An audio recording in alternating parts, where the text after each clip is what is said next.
nicht weiter so ein Gesicht machst. Komm schon bitte, iss was. Abgemagert, überstrapaziert. Mann, wie krass ist das denn? Burnout schon mit 18, Angstschweiß, 1000-mal probiert und 1000-mal gescheitert. Wie geht es nun weiter? Ein Leben ohne Zuhause ist nicht einfach. Glaub mir, ich weiß das. Stress in der Lunge und die Zunge verknotet sich beim Reden. Steh im Regen, hab schon zu viel gesehen. Stress will ich nicht mehr haben, ich will Rapper sein.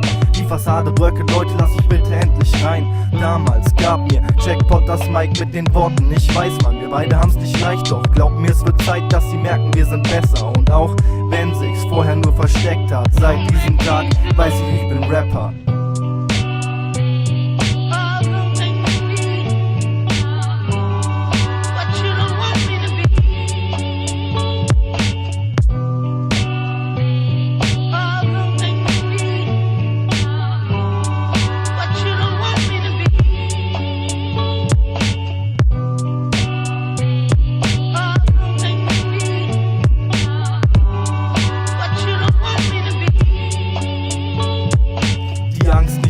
Wer ich bin, ist so groß, man, das Leben macht schon Sinn, doch es fällt dir nicht in den Schoß, lass sie los, diese Ängste. Kannst du nicht, denkst du, dachte ich auch, doch dann hab ich es geschafft mit nem Stift und nem Blatt. Euer Scheiß interessiert mich nicht, ich bin Perfektionist, schreibe so lange bis jeder dieser Verse jetzt sitzt. Ist ein Witz, ob ihr labert, ob durch Rap oder nicht, ich werd glücklich, denn glaub mir, jeder kann es schaffen, auch wenn sie dich runterziehen, musst du dich wieder aufraffen, alles andere wäre unverdient. Nummer zieh ne Arbeitsamt, hast du keinen Bock drauf, dann nimm dir nen Block und nen Stift und schreib diesen Rotz auf. Sag ihnen alles, was du denkst, schreib es, damit es jeder jetzt erkennt, denn egal ob ich Golf oder SLS fahr, ich bin ein Rapper.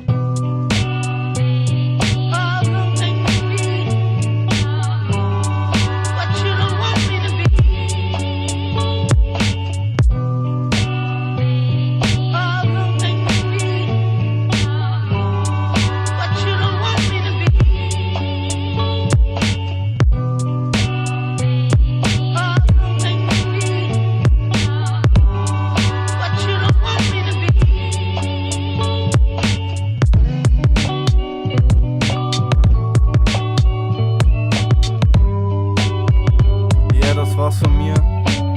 Ich hoffe, euch hat's gefallen. Bald kommt meine EP, mal so, mal so.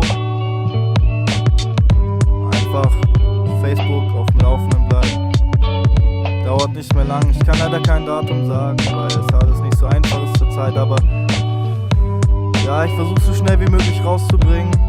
Und